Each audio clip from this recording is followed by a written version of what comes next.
साथी नमस्कार। बीजेपी के जुटे हुए सभी साथी और इलेक्ट्रॉनिक मीडिया और प्रिंट मीडिया के सभी साथियों को मेरा नमस्कार। मैं मुन्ना पांडे।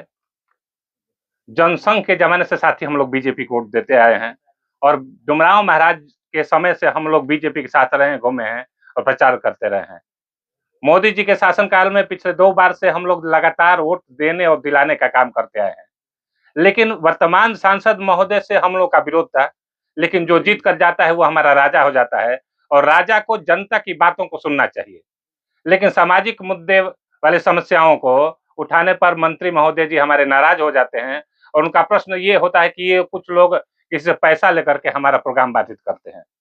शाहपुर बनाही रोड के पास जो 4 लेन बना हुआ है, उसके अगल बगल सर्विस लोन के चलते आम जनता परेशान है। सर्विस रोड बनना चाहिए। इस मुद्दा को उठाने पर मंत्री महोदय की नाराजगी हो जाती है। राष्ट्रीय राजमार्ग पर इस पूर्णेश्वर धाम के अगल बगल जो अंडरपास बनना चाहिए, ये अंडरपास नहीं बनने के चलते आधिकारिक रूप पर यहाँ पर 11 आदमी की मृत्यु हो चुकी है, लेकिन मंत्री जी को इससे कोई मतलब नहीं है। इसके अलावा शाहपुर के इस जो पंचायत में बैठे, इस पंचायत के बगल के गांव में कृषि फीडर के माध्यम से किसानों को बिना बिजली पहुंचाए उनको मीटर दे दिया गया और उनसे बिजली बिल की वसूली की जा रही है और किसान मजबूरन अपना पोल और तार गाड़ करके बिजली ले जा रहे हैं और कोई सुनने वाला नहीं है। मंत्री जी को भी बात कही गई, लेकिन उनका विभाग कोई सुनने वाला नहीं है। दामोदरपुर और जवैनिया गांव, अगर यही स्थिति रही गंगा के कटाव की स्थिति, तो वो जवैनिया गांव नक्शा से विलीन हो जाएगा। लेकिन मंत्री महोदय को इससे कोई मतलब नहीं है, जबकि उस गांव के 70% मतदाता मंत्री जी को वोट देते हैं। इसके अलावा शाहपुर जो कृषि फार्म है, हम कहते हैं कि विकास सब जगह का होना चाहिए, लेकिन शाहपुर कृषि फार्म में 30 एकड़ जमीन जो बेकार पड़ा हुआ है, मंत्री जी महोदय का ध्यान हम लोग बार बार आकृष्ट करते रहे हैं। मंत्री महोदय, इस क्षेत्र के में अगर कोई बड़ा संस्थान आपके द्वारा खोल दिया जाएगा तो इस क्षेत्र का समुचित विकास हो पाएगा, हजारों बेरोजगार लड़कों को रोजगार भी मिल जाएगा, लेकिन इस क्षेत्र को हमेशा छूता रखा जाता है। बनाही स्टेशन, जिस पर पहले 7 मेल ट्रेन ठहरा करती थी, लेकिन आज एक भी ट्रेन नहीं ठहरती है और बनाही स्टेशन के पर ट्रेन नहीं ठहराव के चलते 112 गांव के आम जनता परेशान है। ये भी समस्या है। इसके अलावा शाहपुर प्रखंड बढ़ चढ़ कर वोट देता है, लेकिन अगर मंत्री जी जो हमारे सांसद जीत कर जाते हैं, शाहपुर प्रखंड के लोगों की समस्याएं सुनने के लिए उनका एक सिस्टम होना चाहिए, कोई सिस्टम नहीं है। मंत्री जी का फोन नहीं उठता है और उनके पीए फोन उठा करके आम जनता की समस्याओं को सुनना नहीं चाहते हैं। इसके अलावा उपेक्षा तो हुई है, उपेक्षा हुई कि हमारा शिवपुर घाट जो इतिहास में दर्ज है, वीर कुंवर सिंह के नाम पर ऐतिहासिक जगह, जहाँ की इतिहास में दर्ज स्थान को उपेक्षित किया गया है। आज शिवपुर घाट पर वहाँ विकास होना चाहिए था, वहाँ पर्यटन स्थल बनना चाहिए था। जिस जगह पर बैठे हुए हैं, ये बाणासुर का ये अखाड़ा था और इसके बाद से ये जगह भी पर्यटन के दृष्टिकोण से मंत्री जी का ध्यान दिलाया गया कि इस पर बाउंड्री दिया जाए और विकास किया जाए, ये धार्मिक और पर्यटन स्थल भी बन सके। बिहार सरकार की सूची में भी है, लेकिन उस पर भी कहीं ध्यान। तो सवाल ये उठता है कि हम आम जनता की समस्याओं को लेकर के कहाँ जाएं? और मंत्री जी के पास अगर जाते हैं, मंत्री जी या उनके साथी नहीं सुनते हैं, तो आखिरकार हम लोग क्या करें? अंत में मजबूरन हम लोगों ने निर्णय लिया है, इस बार चूंकि हम लोग कहीं जा कहाँ सकते हैं, हम लोग मोदी जी के नाम पर वोट देते आए हैं, देते रहेंगे, लेकिन इस बार उनके विरोध में या तो मतदान करेंगे, नहीं तो मतदान करने ही नहीं जाएंगे। हम सभी लोगों की एक राय यही है। धन्यवाद। लगातार वो भ्रमण कर रहे हैं क्षेत्र में, उनके द्वारा कहा भी जा रहा है कि मैंने विकास बहुत सारा किया है। जो 100 कुछ योजनाएं हैं जो बाकी रह गए, उसको इस बार पूरा कर लिया जाएगा। जी, सवाल उठता है सर, जिस दिन चुनाव लड़ने आए थे रुका हो, मंत्री जी की जो 101 योजनाएं हैं, 101 योजनाओं से आम जनता को क्या फायदा हुआ? हम तो बार बार कहेंगे मंत्री जी आप 101 योजनाओं की सूची डाल दें, आम जनता के पास हम भी ले जाएंगे कि हमने भाजपा को वोट दिया, मंत्री जी की 101 योजनाओं से अमुक अमुक लाभ हुआ, लेकिन उनके कार्यकर्ता तो योजनाओं की सूची भी नहीं डालते हैं और जो हम अपनी सूची देते हैं योजना की, वो लोग रद्दी के टुकड़े में डाल देते हैं। तो आक्रोश तो इससे होगा ही मंत्री जी के प्रति। उनके प्रतिद्वंदी सुदामा प्रसाद यही है कि अपना जो भी कार्य किए हैं अभी तक, उसका विकास का जो भी उसका सूची जारी की जाए, लेकिन अभी तक इस पे जो मंत्री है पहल नहीं कर पा रहे हैं। यही हम लोगों का गुस्सा है और नाराजगी भी है, इसलिए कि परिवार का जो यहाँ कर जीत कर चला जाता है, वो हमारा मुखिया हो जाता है, मालिक हो जाता है, सेवक हो जाता है। तो हम आम जनता उनसे सवाल पूछने का हमारा हक है, लेकिन सवाल पूछते हैं, लेकिन मंत्री जी उसका समुचित जवाब नहीं दे पाते हैं। और आम जनता, जो लोग हमसे जुड़े हुए हैं, मतदान करते हैं, हमारे साथ आंदोलन करते हैं, भाजपा को वोट देते हैं, दिलाते हैं, उन लोगों की समस्या भी नहीं हम लोग उठा पाते हैं, तो इसलिए उनका निदान नहीं करा पाते हैं। तो हम लोग वो लोग हमारे प्रति नाराज होते हैं, तो हमारी नाराजगी मंत्री जी के प्रति स्वाभाविक बन जाती है। अब वरिष्ठ कार्यकर्ता है बीजेपी के, इस बार क्या सोचे आप लोग? क्या उनके विपक्ष में मत देंगे या नोटा का प्रयोग करेंगे? हम लोग नोटा का प्रयोग आम राय है, विपक्ष में मत हम लोग नहीं दे सकते, हम लोग भाजपाई हैं, लेकिन नोटा का प्रयोग तो हम लोग कर ही सकते हैं।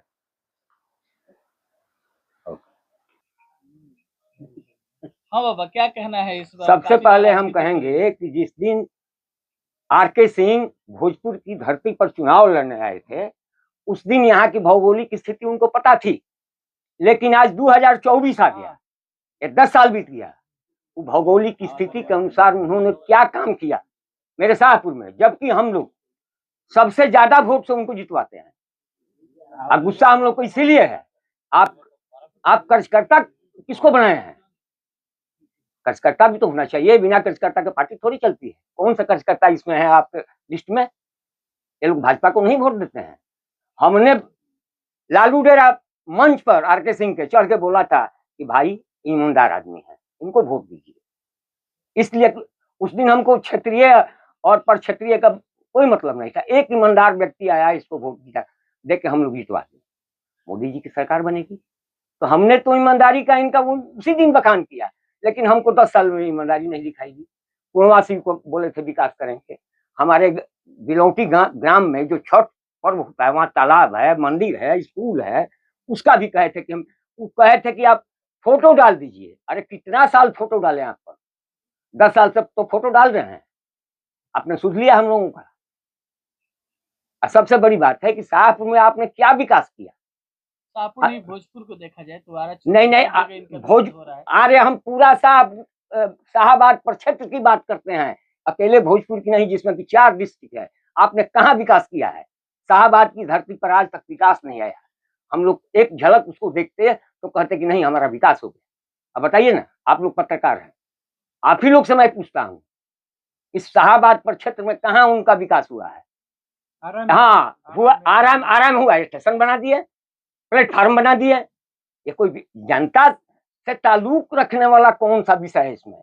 जिस दिन नॉमिनेशन था उस दिन खुले मन से उन्होंने कहा था कि मुझे संभव नहीं है कि मैं सारे कार्यकर्ता से मिलूं, क्योंकि मैं ऊर्जा मंत्री हूं और पूरे भारत को देखना है। तब क्या भोजपुर देखने आए हैं? आप बैठ के भारत देखिए, तब हम लोग से वोट मांगने की क्या जरूरत है?